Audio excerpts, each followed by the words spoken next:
Señor presidente, buen día. ¿Qué tal, Antonio? ¿Cómo estás? Bien, todo muy bien, gracias por venir. Primero que te pregunto, ¿qué pasó ayer? Bueno, ayer nosotros viajamos a Tierra del Fuego. Teníamos programadas algunas actividades. Digamos, las hicimos, lo que tenía que ver, por ejemplo, la visita a la planta de Newsan, que fue la verdad que una experiencia muy hermosa. Y teníamos otra visita, digamos, con los guardaparques, que también tuvimos reunidos con ellos. Digamos, no fue posible ir hasta el lugar, digamos, pero por dinámicas de tiempo, pero sí, digamos, vinieron a verme al hotel y así estuvimos ahí. Y después, bueno, la idea era hacer una caminata y bueno, nos topamos de vuelta con los violentos de siempre, que básicamente en otra muestra de intolerancia por parte, digamos, de facciones del kirchnerismo, llamaron a hacer un escrache y además a tener consignas violentas y buscar... Pero esto no es la única vez que lo hicieron, esto también lo hicieron en un acto que hicimos en Lomas de Zamora, también habían hecho grandes amenazas cuando hicimos el acto en Moreno. Es decir, esto es una dinámica que ellos están implementando para...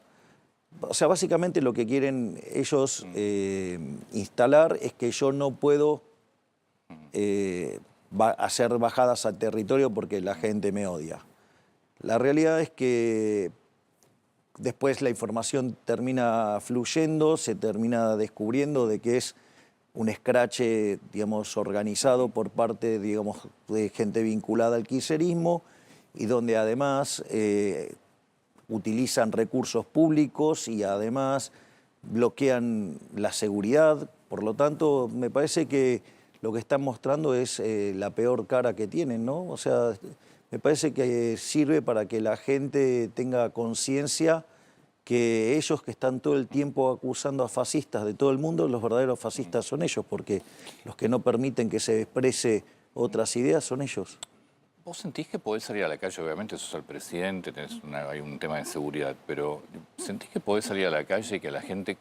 ¿Qué te dice la gente? ¿O qué te puede llegar a decir la gente? Porque también no te puedes mover como cualquier persona, pero... Pero de hecho yo salgo a la calle y, digamos, y nunca tengo problemas. O sea, después siempre puede haber alguien que se queje, digo, eso es parte de... Cuando vos tenés una tarea como ejercer el poder ejecutivo, inexorablemente, cuando vos tomás decisiones, hay decisiones que a algunos les va a caer mejor, a otros les va a caer peor. Bueno, digo, eso es parte de la vida democrática y se resuelve vía las urnas, o sea, no vía la violencia. Es decir, el mecanismo por lo cual se resuelve es ese. Entonces, que puede haber gente descontenta, sí, lo puede haber. Es parte, digamos, de... Es más, hay un libro muy hermoso de Gary Becker que se llama Social Economics. Entonces, en un momento Gary Becker dice, bueno, mire, frente a las mismas condiciones reales sobre mi, digamos, sobre mi vida, sobre mi economía y demás, dice, yo soy más feliz si están los republicanos en el poder. Bueno, entonces eso, digamos, es entendible. O sea, o digamos, hay gente que, digamos, si hubiera 100%, nadie estaría pensando. Así es que parte de la construcción, digamos, tiene que ver que... Hay como una violencia bastante marcada, y no es de un solo lado también. Y yo no me parece que sea un buen camino y no sé cómo se frena, pero es una sociedad hoy mucho más violenta. Bueno, digamos... y no de un solo lado. El kirchnerismo, digamos, tiene como hábito, digamos, si no está en el poder, destrozar. Entonces, digo, todo tiene que ver, porque a qué, digamos, hacer referencia a violencia. Para mí violencia es querer bloquear actos, digamos, agredir gente. Digo, eso es violencia y ese tipo de... Las redes es violencia muchas veces. A ver, pero digamos, en las redes con un tuit nadie te lastima. No estoy tan seguro, ¿eh? Bueno, digamos... Podés generar un clima de violencia. Bueno, digamos, la primera recomendación es que si no sabes cómo funcionan las redes, no te metas en las redes. Las redes tienen determinadas lógicas y cada red social que vos uses tiene una dinámica distinta. Entonces, tenés que aprender a convivir con eso. O sea, violencia es, digamos, cuando alguien se mete con tu vida, con tu libertad, con tu propiedad. Eso es violencia. Esa es una clase de violencia. Decir, por ejemplo, que la sociedad no odia lo suficiente a los periodistas. Me acuerdo de esto por lo que le pasó a Roberto Funes. ¿Eso no es violencia? ¿Y quién lo agredió? No, está bien, voy de vuelta. La pregunta es, ¿quién lo agredió? No sé quién lo agredió, pero decir que la sociedad no odia lo suficiente a los periodistas, ¿no es violencia? Digo, ¿no creen ustedes también que hay... Por eso yo hay violencia, para mí hay violencia de los dos lados. No, pero no, para mí esa diferencia que estás marcando hay un abismo. Una cosa es lo que vos digas y quieras decir. Como presidente, ¿no? Genera... Y, digamos, ¿pero qué? Digamos, entonces acá está restringido el derecho de expresarse. No, yo no. Entonces, vos podés decir lo que quieras. Bueno, Lo que pasa es que uno puede decir lo que quiera, pero también hay que asumir consecuencias. Bueno, digo, la responsabilizarse. consecuencia es agresiones físicas de parte, digamos, de la gente que está de nuestro lado, no hay. Es decir, y las redes sociales tienen una determinada dinámica. Si no sabemos entender de cómo van las redes sociales, ahora, la violencia física, que es la que verdaderamente, digamos, tiene consecuencias, bueno, esa es la ejerce del kirchnerismo. Te digo, no podés poner, digamos, es inaceptable poner en un mismo nivel la violencia física contra, digamos, o sea, y que va contra tu vida, contra tu libertad y contra tu propiedad, contra un tuit. Yo creo que hay violencia que es el resultado de otra clase de violencia. Digamos... es lo que yo creo. Bueno, eso, digamos, no es cierto. ¿Por qué crees que perdieron como perdieron en la provincia de Buenos Aires? Hay varias cuestiones por las que se dio el resultado. En principio, lo primero que hay que entender es que las elecciones distritales, primero, no son un buen predictor de las elecciones nacionales. Yo recuerdo cuando fue la campaña del 2023, nosotros con la estructura que teníamos no podíamos participar en todos los distritos. Y es más, en los pocos distritos que participamos, recuerdo que nos había ido muy mal. Dicho esto, lo que ocurre en una elección distrital, digamos, no tiene por qué tener corolario o implicancias en la elección nacional. Ese es el primer punto. Sí. Digo, para poner las cosas negro sobre blanco. El segundo punto era una elección donde había una disputa, digamos, territorial muy importante, donde los intendentes tenían un rol muy importante porque se jugaban la composición de sus consejos deliberantes. Por lo tanto, hicieron una elección con el formato como si fuera una elección de tipo nacional. Como si fuera elección de las intendencias. Exactamente. Entonces, de hecho, utilizaron candidaturas testimoniales, utilizaron un montón de recursos, digamos, que están reñidos con la ética, y además se votó con un sistema electoral que permite el fraude. Entonces, digamos, se puso toda la carne al asador y obtuvieron el resultado que obtuvieron, y nosotros tuvimos un 34% de los votos. Entonces, siendo una elección que no es, digamos, ejecutiva, digamos que es una elección además puramente distrital, que fue separada. Ahora, yo te hago una pregunta. ¿Vos sabés con cuánto ganó la provincia en el 2015 María Eugenia Vidal? No tengo tanta memoria. Con 37%. Sí, elección a gobernador, no era esta. Está bien, pero lo que digo es, nosotros sacamos 34%. ¿Que podríamos haber tenido mejor desempeño en algunas secciones? Sí, digamos, y que podríamos haber hecho cosas mejores, sí, pero cuando vos mirás cómo quedó la composición de la Cámara, bueno, digamos, la composición tanto de la Cámara de Diputados como de la Cámara de Senadores a nivel provincial, la mejora es sustancial. Ahora, digo, que hubo una derrota, es cierto, pero no como la forma en la que se la pintó. No bueno, son 13 puntos. Está bien, pero digamos, yo no lo estoy negando, pero estoy diciendo, es una elección distrital, digamos, que se votaba con otro tipo de boleta, que además, digamos, se juzgaba muy fuerte el territorio y los intendentes tenían un rol fundamental, y que, digo, la clave estuvo en si el peronismo estaba separado o estaba junto. O sea, cuando fue separado, digo, pasó con la elección de Vidal, ganó con 37%, o sea, nosotros tuvimos 3 puntos de eso. O sea, entonces si nosotros hubiéramos achicado en algunos distritos las diferencias, nos hubiera ido mejor. ¿No crees que también la gente votó, entre otras cosas, porque no siente que le esté yendo bien? A ver, hoy la situación, digo, Argentina, lo primero que hay que tener en cuenta es que Argentina no está en el paraíso, pero que tampoco viene del paraíso. No, bueno, pero esto es un tema no menor, Antonio. Es decir, Argentina, cuando nosotros asumimos, teníamos la combinación de las tres peores crisis de la historia argentina. Teníamos un desequilibrio monetario que era el doble del que teníamos en la previa al Rodrigazo.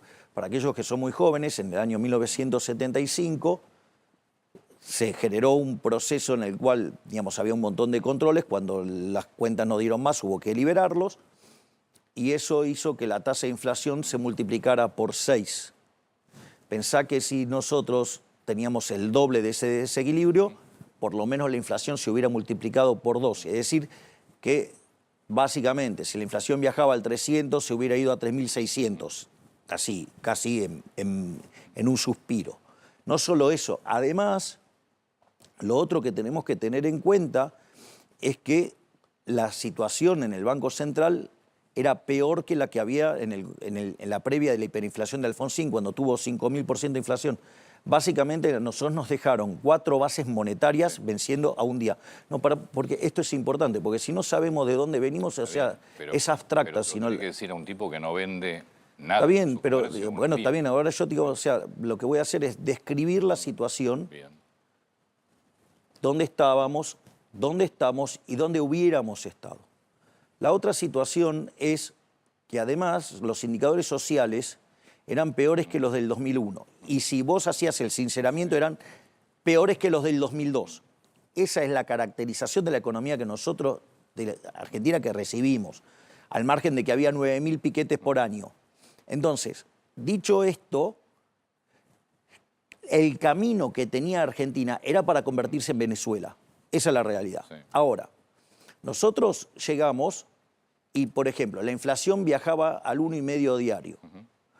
Si vos querés el consumidor al 25%, si querés mayorista al 54%, si la querés interanual al 300%. Bueno, hoy interanual viaja al 30%, digamos, la mensual está oscilando entre el 1,5 y el 2,5. Eso es bueno, entonces, la primera pregunta, ¿con inflación estás peor o mejor? Vamos por punto concreto, digamos, pero vamos por punto concreto. ¿Vos estás mejor con más inflación? Pero me dejás de responder. Yo digo, está claro lo que vos me planteás y es cierto que con inflación se está peor. Bueno, ahora, entonces, primer punto. Resulta que el comerciante pero de vuelta, siente que con inflación vendía más. No, eso es falso. Pero de vuelta, es falso porque el PBI per cápita no, caía desde el año 2011. Entonces, eso es falso. Entonces, digamos, empecemos a ponerle rigurosidad a los números. Primer punto, entonces, está claro que tenemos menos inflación y con menos inflación estamos mejor. Punto. 2, yo miro los indicadores de actividad. Cuando miraba actividad, venía en caída. De hecho, había un arrastre estadístico de 3% del PBI. O sea, si no hubiéramos hecho nada, o sea, si hubiéramos seguido con lo que venía, hubiera habido una caída del 15%. A partir de abril del año pasado, la economía empezó a repuntar. En el desestacionalizado de diciembre del 24 ya estábamos 6% arriba del de diciembre del 23. Cuando vos tomás el primer semestre, la economía está más de 6% arriba del primer semestre del año anterior. Es decir, con más actividad estás mejor que con menos. O sea, yo te hago una pregunta, ¿qué es mejor, que haya más pobres o menos pobres? Yo sé lo que me vas a contar. Bueno, está bien, pero Antonio... Pero es que yo no dudo de los números. El problema no, Antonio, es que la percepción... Está bien, yo entiendo la percepción. Yo entiendo la percepción. Yo lo que quiero... Pon un poquito de aire, me parece que ese calor. Ok, yo digamos, a ver, lo que quiero decir es lo siguiente. Quiero que tengamos una configuración de dónde estábamos. Sí, eso está clarísimo. No, pero esto no es menor de cara hacia adelante, porque a mí lo que me importa es el mensaje hacia adelante. Es lo que yo creo que importa también. O sea, sí, el único mensaje que importa es de acá hacia adelante. Entonces, yo lo que quiero trazar es las dinámicas que nosotros le hemos impreso a la economía argentina. Entonces, inflación a la baja. Sí. punto uno. Pobreza. A la baja. Han salido de la pobreza después de que se hizo el sinceramiento de precios y cantidades. 12 millones de personas salieron de la pobreza. Indigencia. Hay 6 millones de personas que salieron de la indigencia. O sea, gente que no tenía para comer, hoy tiene para comer. Inseguridad. Había 9.000 piquetes por año. Ahí no hay más piquetes. Es decir, en términos de droga, tenemos récord de incautación de drogas. Entonces, eso es cómo cambió la dinámica. Entonces, entonces ahora, por ejemplo, vos me decís, ¿la situación está dura? Sí, está complicadísima, Antonio. ¿Sabés por qué? Porque hay 31% de pobres. Es un montón, es una herida enorme. La pregunta es, ¿vos creés que se resuelve así con un chasquido o requiere crecimiento económico? No, pero para ahí. Ese es tu escenario real, escenario de los números y las estadísticas. Ahora yo te digo, ¿y por qué el Ditela, el índice Ditela, que la verdad que no puedo decir que Ditela es kirchnerista, te pone al gobierno con el índice de confianza más bajo desde que asumiste? Es decir, algo pasa. Obvio. Que todo lo que se logra, que sin duda se está logrando, es indiscutible la baja de la inflación, es indiscutible que eso te trae directamente baja de pobreza, pero también es indiscutible que hoy la economía está frenada y que no se percibe... Y yo no lo dudé eso y no lo puse en duda. Ahora lo Entonces, explico. Vamos adelante. Pero ahora lo explico. ¿Por qué el índice de confianza en el gobierno entonces está en el nivel más bajo? Porque se desaceleró fuertemente la actividad económica. Concretamente, Sí. hay un dicho, digo, que conocen los que juegan ajedrez, vos podés jugar con las blancas, pero ¿qué pasa? Sí. Las negras también juegan. Bueno, claro. Exacto. Entonces, la economía argentina se venía expandiendo muy fuertemente durante la primera parte del año. Muy fuertemente, digamos, y venía acelerando hacia el 8%, digamos, en algún momento. Eso era lo que estaba pasando. La inflación a la baja. Digamos, la inseguridad fuertemente cayendo. ¿Qué quiere decir esto? Esto daba un contexto electoral que era muy positivo para el gobierno. Sí. Bueno, del otro lado decidieron empezar a atacar. Es decir, y salieron a romper todo. O sea, básicamente lo que vos ves es un esquema destructivo instrumentado desde el Congreso de la Nación de intentar de romper todo lo que hizo el gobierno. O sea, digamos, hay una vocación destructiva. Entonces, en esa vocación destructiva, la consecuencia de esto es que te aumentó el riesgo país. Cuando te aumenta el riesgo país, se te dispara la tasa de interés y al dispararse la tasa de interés, se te frena la actividad económica. Entonces, vos te venías llevando una actividad económica y ahora te encontrás con que no tenés demanda o que los pedidos que tenías ahora tenés menos, que el flujo de negocios ahora está mucho más lento y claramente es la consecuencia que vos tenés un grupo de forajidos tratando de romper todo el tiempo, entonces eso tiene consecuencias. Es decir, no es gratis, no es gratis. O sea, lo que hay que entender es que la vocación destructiva del kirchnerismo, que está dispuesta a romper todo porque lo único que le importa es el poder, no es gratis. ¿Y vos creés que en todo eso errores como haber roto relación con los gobernadores no juegan? ¿Los audios y las sospechas de corrupción en el caso de Españuelo, Landís, no juegan? ¿Libra no juega? Ahora lo de Esper, ¿vos crees que todo eso no juega? A ver, no estoy diciendo que no juega. Lo que estoy diciendo es otra cosa. Vamos por el caso de los gobernadores. Lo que hay que entender, digamos, cómo funcionan estas dinámicas. Esto es muy importante. Nosotros con los gobernadores, con los que tenemos afinidad, seguimos teniendo una excelente relación. De hecho, podés ver cómo la agenda, digamos, de Lisandro Catalán, nuestro ministro del Interior, está muy activa, digamos, o sea, cómo funciona la agenda del jefe de gabinete Guillermo Francos. Pero una de las cosas que pasa es que vos estás en un año electoral. Y aun cuando vos seas parecido, digamos, vas a tratar de exacerbar esas diferencias porque es un año electoral. Si en el medio el verdadero opositor y el mayor miembro del partido del Estado, que es el kirchnerismo, quiere romper todo, la consecuencia es que estos grupos que están en situaciones intermedias van a tratar de exacerbar sus diferencias. Es decir, es propio del año electoral. Es decir, si uno no entiende cómo funciona la lógica del año electoral, entonces sumás. Es decir, que a vos no te sorprende lo que está pasando. No, porque básicamente tenés una fuerza destructiva, que es el kirchnerismo, Y como estás en año electoral, los que, digamos, con los que podés tener un diálogo razonable tienen incentivos a exacerbar sus diferencias. El gobierno no cometió errores. Digo, a ver, todo aquel que hace cosas comete errores. Está bien. Es decir, el único que no comete errores es el que no hace nada. Yo, digamos, suelo hacer un ejemplo que a mí me encanta mostrar, lo que es la final de Boca contra el Milan en Japón.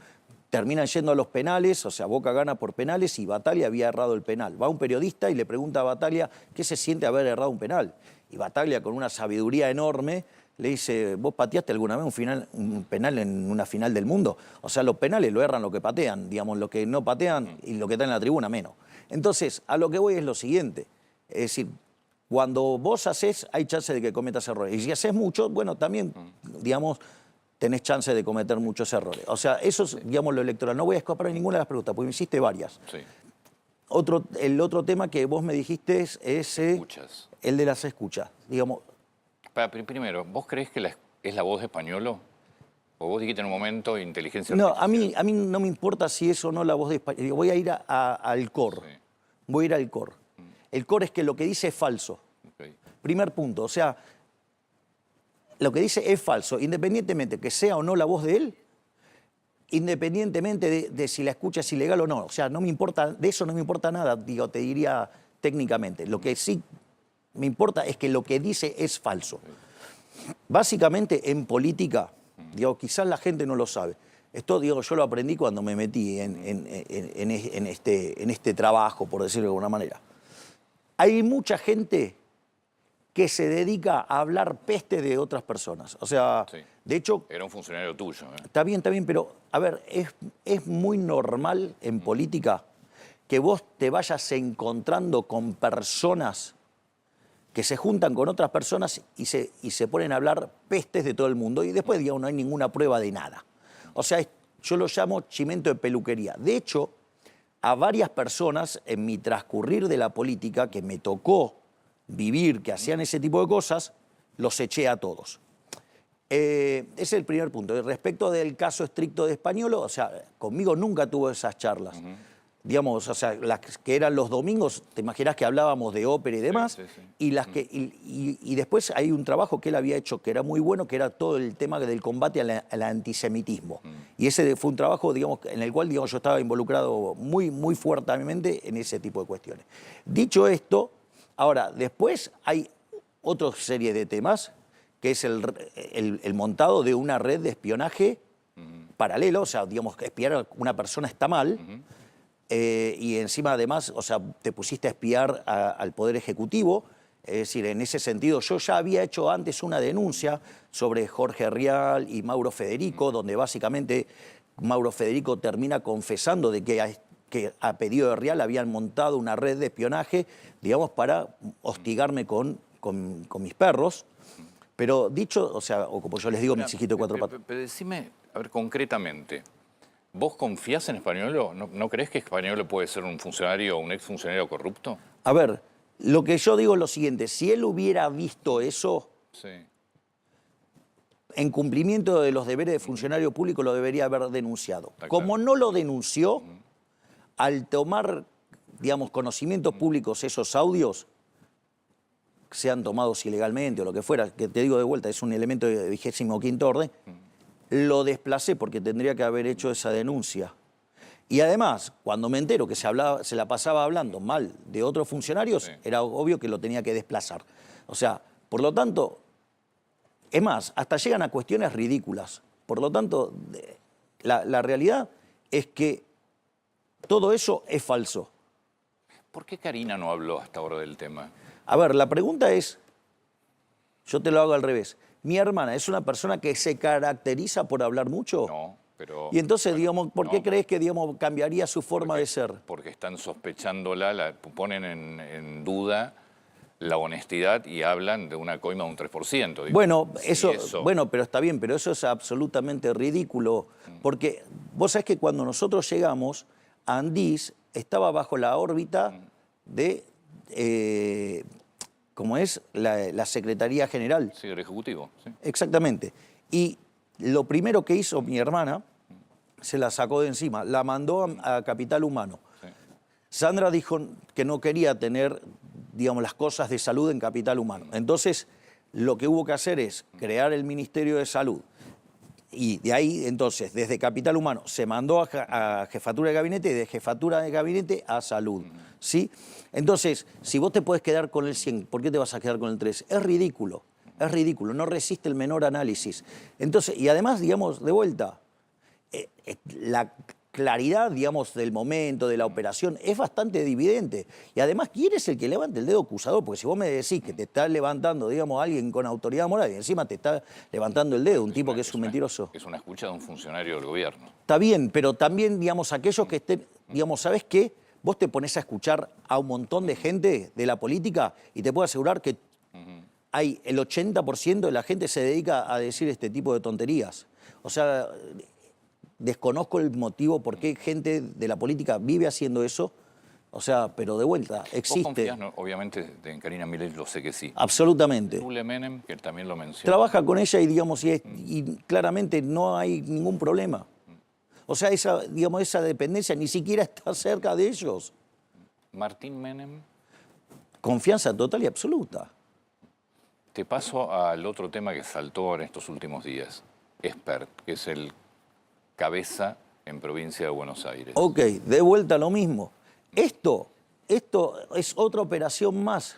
Es la misma operación que le habían hecho en el año 2019. Es diferente. Bueno, está bien, digo, pasaron 6 años. Entonces, se los ensució en el 2019, se ensució de vuelta en el 2021. O sea, eso es recurrente. Entonces, digo, es parte de la metodología con la que, en realidad, hay digamos... Esto está bien. Esto es una denuncia nueva que habla de una cifra de $200.000. Sí, mira, mira, yo te voy a decir algo. La causa en los Estados Unidos. También, digamos, yo escuché a alguien que hablaba de una cifra de 7, digamos, dígitos en dólares y agarraba y daba especificaciones de cuándo había sido eso, dónde. Y lo peor de todo es que yo había estado en ese lugar y era todo falso. De hecho, digamos, se hizo la demanda Espert y la ganó. Entonces, digo, de vuelta, chimento de peluquería, operaciones para ensuciar, bueno, es parte de las... Pero es que esto es parte... Pasa, no es un chimento de peluquería, es una causa de Estados Unidos. Bueno, está bien. A ver, que avance la justicia, que avance la justicia. Es decir, digo, lo que sorprende es que esto justo aparece ahora en este contexto. Son cosas, digamos, raras. ¿Qué querés que te diga? Digo, ya fueron por eso en el 2019, después por el 2021. O sea, entonces te meten todo este ruido de vuelta en el periodo electoral. A ver, no nos olvidemos. Enrique Olivera en el 2005, de Narváez en el 2009, a la señora Bullrich en el 2017, digamos, se lo hicieron a Espert en el 19. Digo, es parte... A ver... es parte de la franquicia. El socialismo del siglo XXI, no, porque hay que entender que es algo más amplio, tiene esta metodología. O sea, los tipos trabajan y construyen sobre esto. Y es una metodología que la tienen desarrollada hace 35 años. Dicho esto, ¿sí? la franquicia local, que es el kirchnerismo, digo claramente, cuando llega el momento electoral y se ven amenazados, recurren a todo este tipo de trampas. Bueno, mi esperanza es que las personas, con el correr del tiempo, vayan identificando este modus operandi y que se den cuenta que son, digamos, una banda de forajidos. Te traigo a la parte de nuestra vida diaria. ¿Qué nos va a esperar? Es decir, vamos a suponer que ganan el 26 de octubre. No tengo dudas. ¿Qué cambia el 27? No tengo dudas que vamos a ganar el 26 de octubre. ¿Qué cambia el 27 de octubre? Después te voy a preguntar qué pasa si pierden. Bueno, en principio lo que nosotros vamos a ver es que va a haber una fuerte baja de la volatilidad. Bien. Entonces, todo lo que es el escenario a futuro, Dios, va a estar clareado. Es decir, vos te vas a encontrar con una situación donde la incertidumbre que hay hoy, digamos, generada por el ruido que continuamente está... Porque vos viste cuál es la única propuesta que tiene la oposición. No, la verdad, a ver, esto siendo completamente objetivo, no hay propuesta. No, sí tiene una propuesta. Es romper lo que hicimos nosotros. Bueno, eso se está viendo en el Congreso, básicamente. Bueno, está bien, pero esto es importante que la gente tome claro.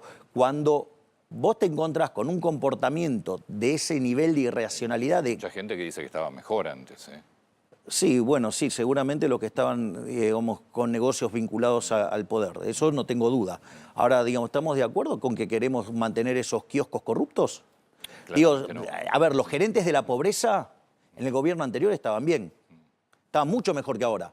Ahora ese curro se terminó, pero estamos de acuerdo que terminar con los curros está bien. Mucha gente que no es gerente de la pobreza y que no es funcionario ni que fue funcionario, hay mucha gente que siente que estaba mejor. Bueno, digamos, podemos discutirlo, podemos discutirlo. O sea, yo no tengo problema, yo puedo discutir todos los temas. Estoy de acá, vos me preguntás lo que se te da la gana, yo te lo contesto. Pero quiero... Entonces, te vas a encontrar con una situación donde vas a tener un derrumbe de la incertidumbre. Eso lo que va a permitir es recuperar el horizonte temporal y que vos empieces a tomar decisiones en función de una mejor perspectiva. Porque la perspectiva que trae nuestro modelo es que hacia adelante haya menos inflación, que haya menos pobres, que haya menos indigentes, digamos que terminemos de extirpar el problema de la inseguridad, ¿sí?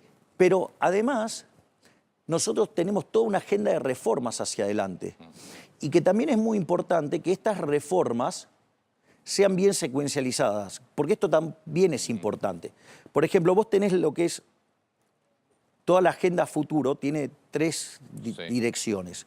Una que tiene que ver, por ejemplo, con la reforma tributaria, otra que tiene que ver con la reforma laboral y otra que tiene que ver con la apertura de la economía. Ahora, la secuencia de las reformas no es indistinta. O sea, yo no puedo arrancar con la reforma externa, o sea, con la apertura. ¿Por qué? Porque si yo abro la economía y no te bajo los impuestos, eso va a pegar sobre el mercado laboral y eso puede pegarte, ya sea o porque bajan los salarios o porque se pierden puestos de trabajo o ocurren las dos cosas a la vez. Consecuentemente, la dinámica es, avanzamos en una reforma tributaria para poder bajar los impuestos, se liberan recursos que se transforman en inversión, eso va a generar que se contrate mayor cantidad de trabajadores. Cuando vos en el medio estás desregulando el mercado laboral, lo que vas a hacer es que además eso sea mucho más intensivo en trabajo. Por lo tanto, vas a generar muchos puestos de trabajo. Y después abrís. Ahora, como en el medio vos vas teniendo negociaciones, porque hay negociaciones, y que claramente vos vas a mandar una reforma y no va a salir el 100%, va a salir una parte. Entonces, de ahí calibrás la reforma laboral, de ahí calibrás la ¿Vos externa. crees que vas a poder negociar? Sí, claro, de hecho estamos negociando ya las reformas de cara digamos, al 11 de diciembre del 25. Sí, claro, ya lo estamos haciendo. ¿Qué pasa si te cambian la ley de DNU? Bueno, a ver, uno se tiene que adaptar a las reglas. O sea, si vos te fijás, a mí me han dicho de todo, pero yo siempre juego dentro de las reglas. Bueno, digamos, se juega dentro de las reglas. Sí, bueno, la ley de emergencia y discapacidad está promulgada, pero no está activada. Bueno, porque el problema es que nació con un defecto. Que Es decir, no de dónde sale el dinero. que no está especificado de dónde sale el dinero, o sea, está violando lo que tiene que ver con la administración del Estado, donde cuando vos determinás un gasto, tenés que decir cómo lo vas a financiar. Entonces, si vos no decís cómo lo vas a financiar, tenés digamos, no es un problema del Ejecutivo, es un problema de que digamos, el Congreso sancionó una ley, determinó un gasto y no dijo cómo lo va a financiar. ¿Vos crees que si ganan las elecciones el 27 o el 28 de octubre o en noviembre, la gente va a sentir algo diferente? ¿Va a ver que se mueve algo más? Absolutamente. Una economía que está parada hoy. Claro, bueno, pero es que no es menor eso, Antonio. Hoy lo que vos tenés es que la política te está llenando de ruido tu perspectiva futura, por decirlo de alguna manera. Y eso se manifiesta en los precios del futuro, por decirlo de alguna manera, y eso te hace saltar la tasa de interés. Eso lo que hace es frenarte la actividad, frenarte el empleo, ¿sí? Es más, te genera oscilaciones en la tasa de inflación, pero al margen de eso, disipado este evento, lo que vos te encontrás es que entonces la economía vuelve a recuperar. Yo te voy a decir algo, nosotros durante el 2024 hicimos muchísimas cosas. Hicimos, no solo que pusimos en caja las cuentas fiscales después de 123 años, acomodamos en un mes, acomodamos el Banco Central en 6 meses, hicimos 9.000 reformas estructurales. Ok, nosotros tenemos esa vocación reformista y continúa y sigue en pie. Y nosotros, o sea, seguimos que queremos seguir avanzando en este proceso. Y lo que quiero decir es que la composición de la Cámara que vamos a tener hacia adelante es muchísimo mejor que la que teníamos hoy o la que teníamos cuando arrancamos. Entonces, ¿qué es lo que yo le quiero transmitir a la gente? Que hay un futuro mejor, que nosotros somos el modelo de la esperanza, porque fíjate que nosotros somos propuesta. La propuesta del kirchnerismo es romper lo que hicimos nosotros, es volver al viejo modelo. El viejo modelo era un modelo que arrancamos siendo un país desarrollado y terminamos siendo subdesarrollado, digamos, un país que le quitó 13-0 a la moneda, le podría quitar 3 más, o sea, un agobio de inflación, una explosión de pobres. O sea, en Argentina, cuando nosotros llegamos al poder, 3 de cada 10 trabajadores formales eran pobres. Es decir, ni siquiera el trabajo se había convertido en un elemento de movilidad social ascendente. Entonces, claro, ese modelo es tan malo que ni siquiera lo pueden declarar. Entonces, lo único que hacen es tirar piedras, ¿no? O sea, romper. Bueno, nosotros proponemos el modelo de la libertad.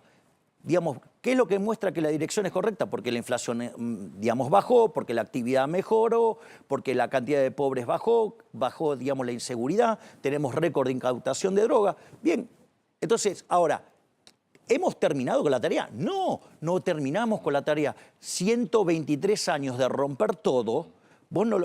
Mira, por ejemplo, detrás tuyo hay un edificio, ¿no? Hay una foto de un edificio. Sí, es una camarita de la ciudad, sí. Bueno, o sea, vos construir ese edificio demanda mucho tiempo. Ahora vos después vas con el sistema de los explosivos y querés lo rompes en 1 hora. Sí. Digo, viene Bombita Rodríguez y te lo dinamita y te lo hace caer en 1 hora, por decirlo de alguna manera. Entonces, lo que quiero decir es que construir demanda tiempo, demanda tiempo. Es decir, nosotros comprendemos, valoramos, ponderamos el esfuerzo enorme que están haciendo los argentinos, porque nosotros nunca dijimos que iba a ser fácil, jamás dijimos que iba a ser fácil, pero digo, la dirección es la dirección correcta, y no solo eso, la verdad es que estamos a mitad de camino, entonces estamos en un momento bisagra, es decir, entonces que hagamos que valga la pena el esfuerzo, porque nosotros estamos acomodando todo el desastre que dejaron. Y ya no solo, digamos, de lo que fue el desastre del gobierno de Alberto Fernández, estamos arreglando el desastre de 123 años. Entonces, bueno, ok, pero estamos a mitad de camino, digo, todavía falta, digo, esto no está terminado de vuelta. 31% de pobres, ¿sabes qué? Es un montón, es horroroso, es inmoral. Estoy de acuerdo. Pero es fruto, digo, de las malas políticas de los... Porque Argentina era un país desarrollado cuando arrancó el siglo XX. Entonces, nosotros vinimos a cambiar eso. Los resultados dicen que vamos en la dirección correcta. ¿Está terminada la tarea? No, falta un montón. Pero, digamos, lo que tenemos que hacer es cruzar el río. Hay que cruzar el río. O sea, y estamos en eso. Entonces, lo peor que podrías hacer es que estando en la mitad del río quieras volver para atrás. O sea, sería, digamos, demencial, sería suicida. Porque volvés a todo lo que no querés. ¿Eso sería perder las elecciones? Eso, digamos, hay que ver, digamos, a qué se llama perder. Digo, la verdad que lo que cuenta es cómo te queda la composición de la Cámara. Es decir, digamos, más allá de la pirotecnia de cómo termine los porcentajes, lo más importante es cómo termina la Cámara. Y yo te puedo asegurar que la Cámara de Diputados y Senadores, después de el 26, va a ser mucho mejor que la que tenemos ahora. Y con lo cual vamos a hacer muchísimas más cosas, porque además estamos trabajando todos los acuerdos para que a partir del 11 de diciembre del 25 empecemos de vuelta con las reformas. Entonces, lo que tenemos que tener en claro es que todo este esfuerzo vale la pena. Es decir, te estamos yendo en la dirección correcta, los resultados se están acompañando. Obviamente que mientras que está el Partido del Estado y están los kirchneristas tratando de romper todo, bueno, eso genera un parate, pero el parate no lo generamos nosotros. El parate, digamos, lo generaron, digamos, los orcos intentando romper todo. Si vos me permitís, voy a contar algo... Digo, que Toto lo contó. Nosotros, allá por septiembre, octubre del año pasado, nosotros habíamos lanzado la dolarización endógena. Sí. ¿Por qué? Porque nosotros habíamos dejado fija la base monetaria amplia y había un mecanismo endógeno por el cual, digamos, se iba ampliando la base monetaria. ¿Te acuerdas que yo hablaba de que converjan las bases monetarias, la inflación, el tipo... Bueno, que esas eran las condiciones para sacar el cepo. Y una de las cosas que nosotros vimos es que ese proceso, la gente no estaba llevando a cabo la dolarización endógena. Le habíamos dado... Entonces, lo que nosotros planteábamos que era un problema que en algún momento se nos iba a restringir la cantidad de dinero y, digamos, nos íbamos a meter en una situación de deflación o de matar la actividad porque justamente la economía no se monetizaba. Nuestro primer diagnóstico era, bueno, hay cepo.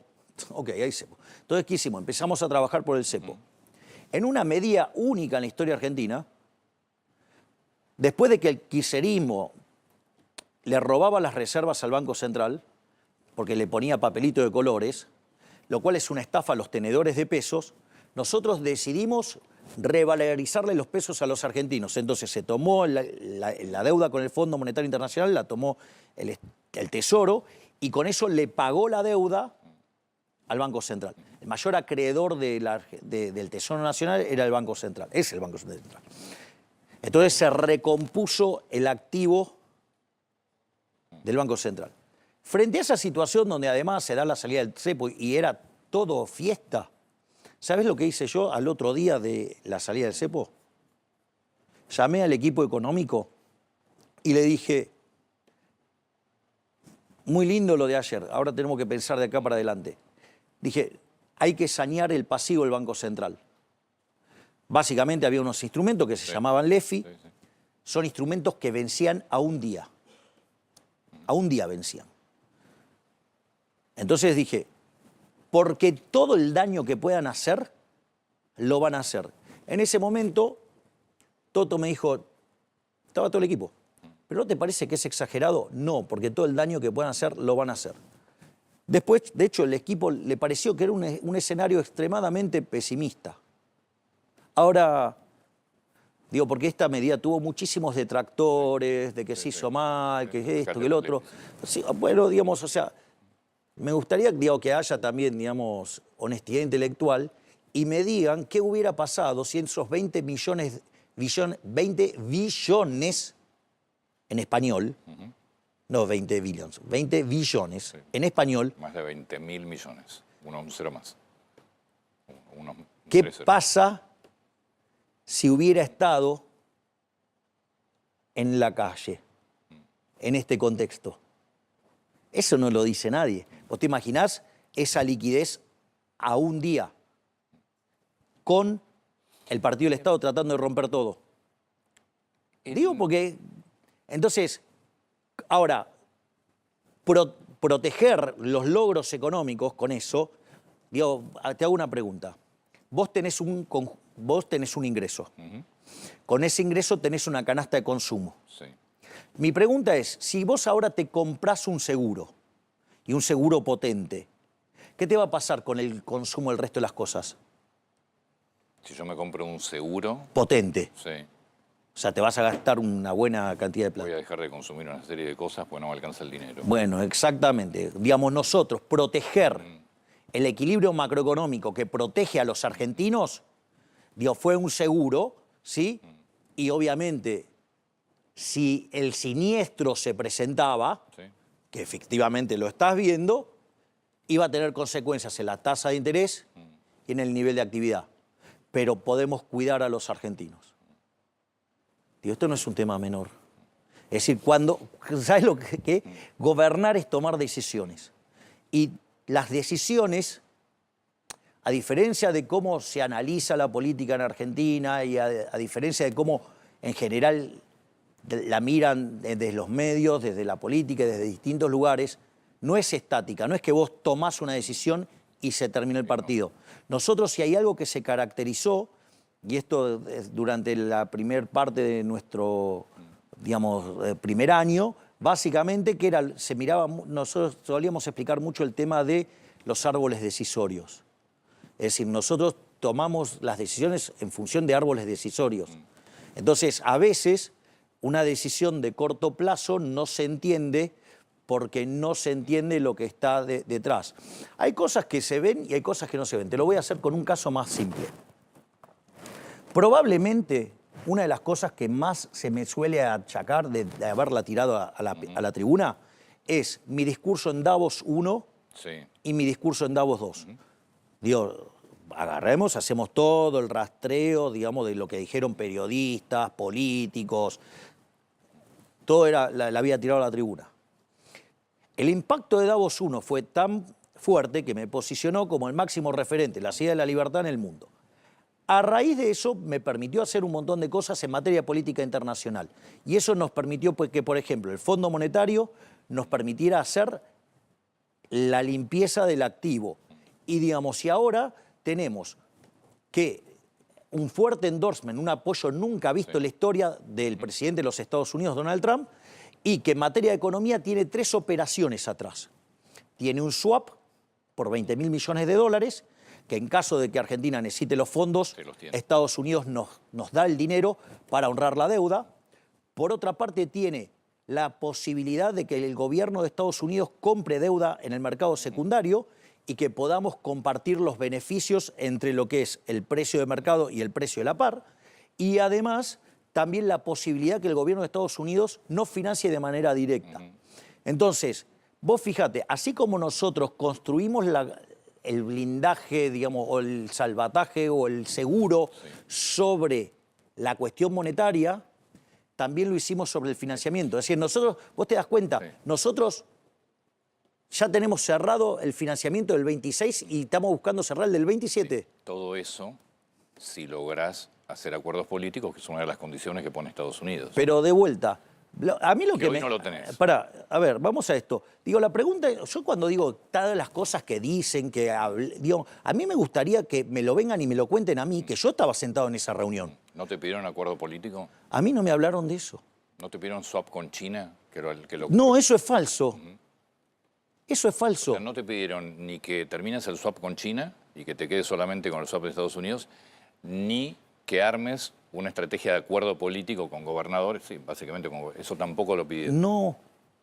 Digamos, a ver, el motivo por el cual nosotros recibimos el apoyo es un apoyo geopolítico. El resto son operaciones domésticas para levantarse el precio. Bien. Para meter presión mediática y para poder negociar las otras partes de un lugar mejor. Preguntas concretas. ¿Es este el gabinete que imaginás va a seguir después de octubre? Bueno, ¿Sería una segunda etapa del gobierno? A ver, en principio, no. A ver, en principio, digamos, va a haber recambios porque, digamos, está bien. Más allá de los dos, Petri va a ganar, sí, digamos, en la provincia de Mendoza y lo va a hacer con amplitud, y la doctora Bullrich va a ganar en Cava con amplitud. Más allá de esos nombres. Bueno, digamos, a la luz de esa situación y los cambios que tengo que hacer por motivos forzados, a mí me lleva a tener que recalibrar el gabinete para que mantenga equilibrio. O sea, lo que tiene este gabinete es que es un gabinete muy compacto y que trabaja muy bien juntos. Entonces, lo que yo, digamos, lo que tengo que volver a hacer es que volver a crear otro equipo que tenga esta compacidad.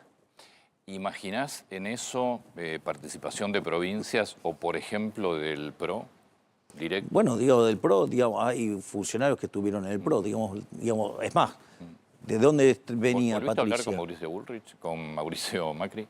Mira, yo después de todas las cosas impresionantes que pasaron en Estados Unidos, Sí.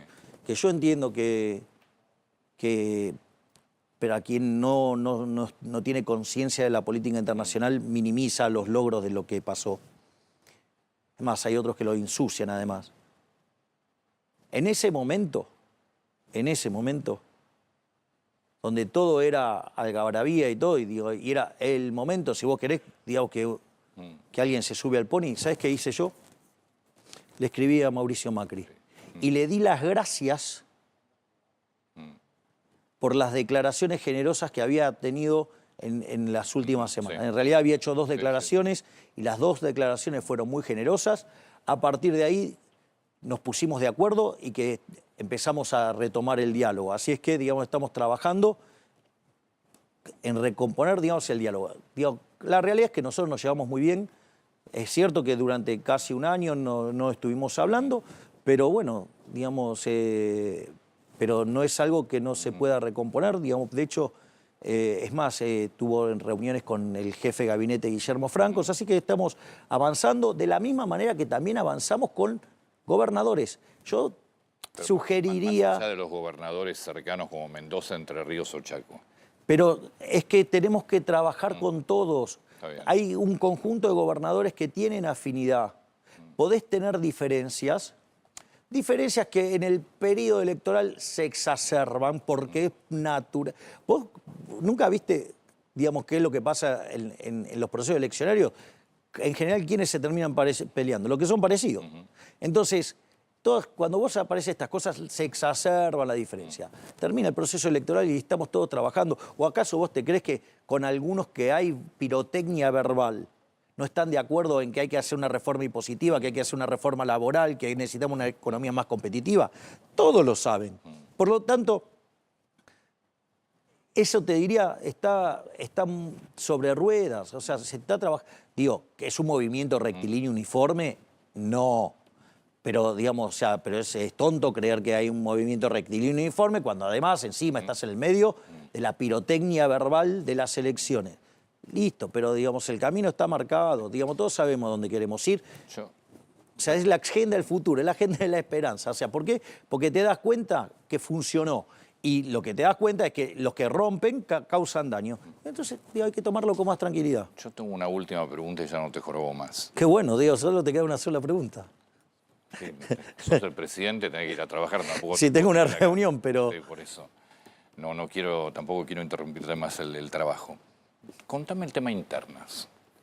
Mira, El rol de Karina Milei, el rol de Santiago Caputo, dos personas de tu extrema confianza, pero que se habla mucho de cruce de poderes. falso. O sea, los dos van a seguir al lado tuyo. Sí, O sea, absolutamente. Ese triángulo no se rompe. No. A ver, lo que hay que entender es que interna es cuando los problemas surgen de gente que está adentro. Sí, estoy hablando de gente que está... Sí, no, pero la basura que inventan, los que están afuera sobre lo que pasa ahí adentro... digo, a veces salen versiones de adentro también. Pero es que son mentiras. Son mentiras. Yo digo, me he encontrado con periodistas diciendo que yo dije tal cosa y soy yo, y yo sé que es mentira. Es decir, y te puedo hacer un track record de que el 85% de las cosas que lees en los diarios es falso. Es decir, porque lo vivo yo, digamos, o sea, soy el actor. Es más, fíjate esto, en esa mesa, digo, en la que estuve hablando con Trump, en la que estuve hablando con Marco Rubio, en la que estuve hablando con Bessent, donde el eje central de todo esto es geopolítico, le empezaron a poner un montón de cosas de gente que no estaba sentada ahí. Eso es lo que digo. Entonces, esto funciona de la misma manera. Digamos, entonces, ¿sabes qué? Nosotros tenemos un objetivo. Nosotros tenemos que gobernar. A nosotros nos votaron para hacer esto. Y yo voy a dedicarme a hacer esto. O sea, yo no, digamos, hasta que no tenga que renovar el contrato electoral, mi job description está claro. Porque yo dije, yo voy a hacer esto. Lo estoy haciendo. O sea, me pongan palos a la rueda o no, pero lo voy a seguir haciendo. Una más, hablando de ese tema. Definime Argentina del 2027. Bueno, Argentina del 2027 va a ser una economía con menos inflación, una Argentina con menos inseguridad, con menos pobres y con personas que tienen salarios más altos, jubilaciones más altas y vamos a estar muchísimo mejor. ¿Sí? Digo, la Argentina del 2027 es mejor que la de 2025 y mucho mejor que la del 2023. Y se abre la posibilidad de entrar el sendero de que Argentina sea el país más libre del mundo. ¿Por qué? Porque los países que son más libres básicamente son 12 veces más ricos que los reprimidos, tienen 50 veces menos de pobres extremos, 25 menos estándar. Para que más o menos te des una idea, si nosotros logramos consolidar este proceso, en 10 años nos podríamos parecer a España. En 20 años nos podríamos parecer básicamente a Alemania. En 30 a Estados Unidos y en 40 seríamos una superpotencia. Esa es la idea que yo les traigo a los argentinos. O sea, siguiendo estas ideas, en 10 años nos convertimos en España. ¿Las seguimos continuando? Digamos, quien venga detrás mío. ¿Me comprendés? En 20 años te convertís en Alemania. En 30 años en Estados Unidos, 40 años sos hiperpotencia mundial. Eso es lo que nosotros proponemos. El camino es la prosperidad. Es decir, en el fondo, por eso nosotros somos el Partido de la Esperanza. Y lo que hay que saber, que nada es gratis, que los atajos que te propone la política siempre terminan mal, porque Argentina viene aplicando los atajos, hace 123 años salió todo mal. Y en el camino a la prosperidad, ahora sí te dejo, te juro, ¿no crees que el tema Garrahan y el tema discapacidad fue un error del gobierno no haber avanzado con proyectos propios y no llegar a esta situación? Dos temas que son completamente sensibles y además completamente reales. A ver, yo te hago una pregunta. Nosotros queremos que, por ejemplo, las personas que reciben pensión de discapacidad tengan pensiones muchísimo más altas. Duplicarlas o triplicarlas. Ahora, la pregunta es, cuando nosotros llegamos había... 1.200.000. Sí, y cuando arrancaron eran 70.000. Sí, hace 20 años. En el 2003. Sí. La progresión de eso, diría que hoy tendrían que ser 100.000 los casos. Hay 1.200.000. No, pero a mí me parece fantástico. La pregunta es, pero la pregunta es, ¿vos estás de acuerdo con que se den pensiones a quienes no lo merecen? No. Entonces, vamos por partes. Pero también creo que después de casi 2 años de gobierno tendrías que tener la auditoría recontrahecha. A ver, quiero ir por partes. Dicho esto, nosotros tenemos como intención que aquellos que verdaderamente necesitan las pensiones, subírsela lo más posible. Ahora, la vida tiene restricciones, hay algo que se llama restricción presupuestaria. Entonces, lo que tengo que hacer es, básicamente, ahorrar los recursos donde no deberían estar y digamos, rediseccionarlo hacia lo que quieren. Bueno, es lo que estamos tratando de hacer. No es tan fácil y demanda tiempo y es más, hay auditorías en cursos, o sea, es más, la agencia está intervenida por el doctor Vilches, o sea, estamos avanzando, o sea, se está trabajando fuertemente, pero esa es la verdad. Ahora, ojo, porque así, digamos, también había escondido detrás de eso maniobras políticas. Y cuando vos tocas, una de las grandes virtudes del socialismo del siglo XXI, y en especial en la franquicia local, que es el kirchnerismo, es que esconden los curros detrás de causas nobles. Entonces, cuando vos vas a tocar al corrupto, dicen, vos estás atacando la causa noble. Y eso es mentira, porque en realidad lo que nosotros decimos es, tenemos recursos finitos. Si podemos determinar a ciencia cierta quiénes son los que verdaderamente necesitan la prestación... Sí, pues ya son 2 años, bueno, prácticamente. Bueno, digamos, del otro lado también tenés la máquina de impedir, Antonio. O sea, esto, digamos... ¿Y el Garrahan es lo mismo? Es la misma lógica. De hecho, digamos, fíjate cómo se fueron recomponiendo los ingresos del Garrahan. Entonces, y además fue de las partidas que más subieron. O sea, no es que... Porque vos lo que tenés que hacer es mirarlo en relativo a las otras partidas. Entonces vos, por ejemplo, me podés decir, no, bueno, pero le dimos 250% para redondear. Y te parece poco. ¿Sabés cuánto subió mi sueldo desde que asumí a hoy? Nada. 0. Tengo frisado digamos, al Poder Ejecutivo. Y bueno, digo, con lo cual, digamos, o sea, yo sé lo que es hacer esfuerzo porque lo estoy haciendo.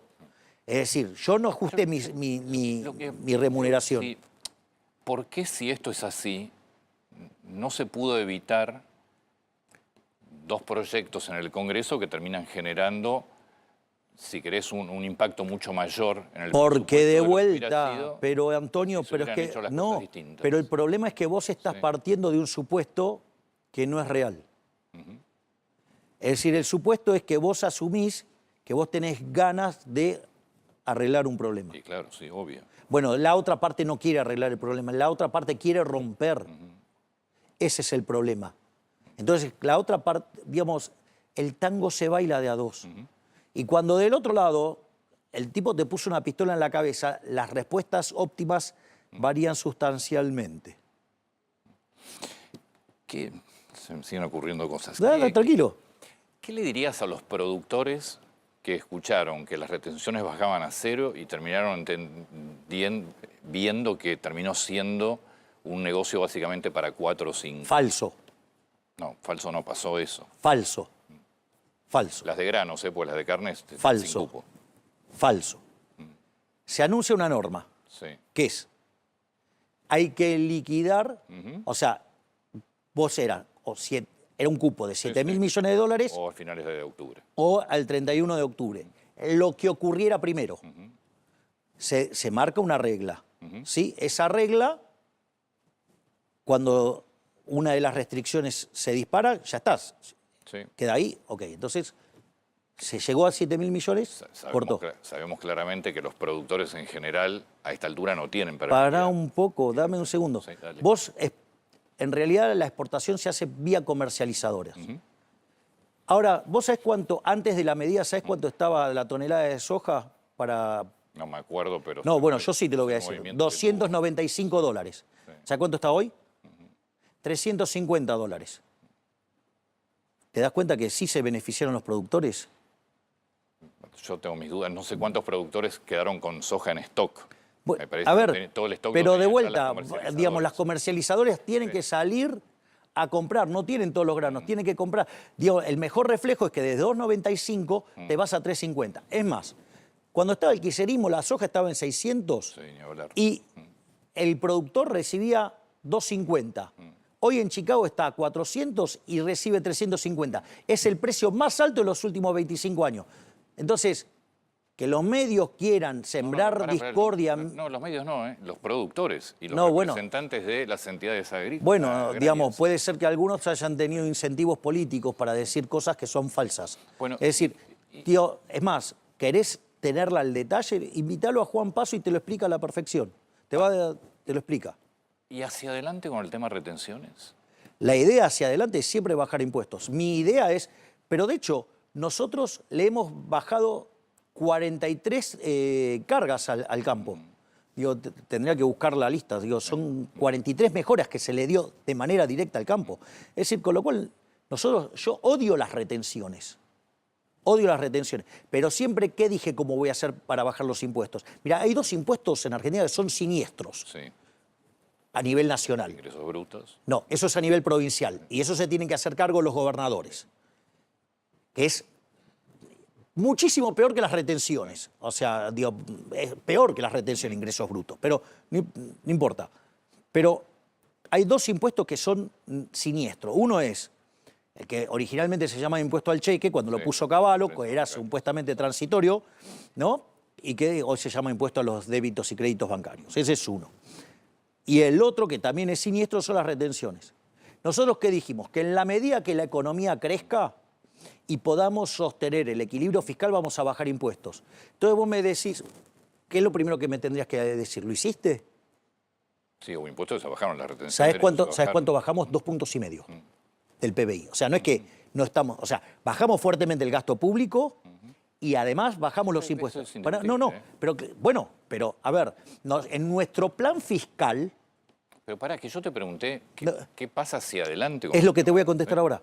En nuestro plan no te estoy fiscal... diciendo que No, no no, no. bajaron. En nuestro plan fiscal, que está diseñado por el equipo de Toto Caputo, en una hipótesis que nosotros pudiéramos seguir esta dinámica hasta el 2031, ¿sí? Porque, digamos, o sea, planteas el escenario así.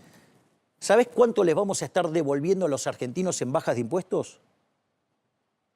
500.000 millones de dólares. O sea, más que lo que debemos hoy. Nosotros cuando llegamos había 450.000 millones de dólares de deuda consolidada entre Nación y Banco Central, Tesoro y Banco Central. Hoy hay 450.000. O sea, además en estos 20 meses pagamos deuda.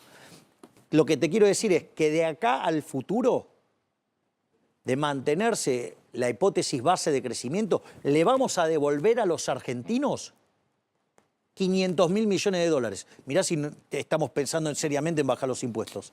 Presidente, muchas gracias. No, por favor, gracias, Antonio. Gracias.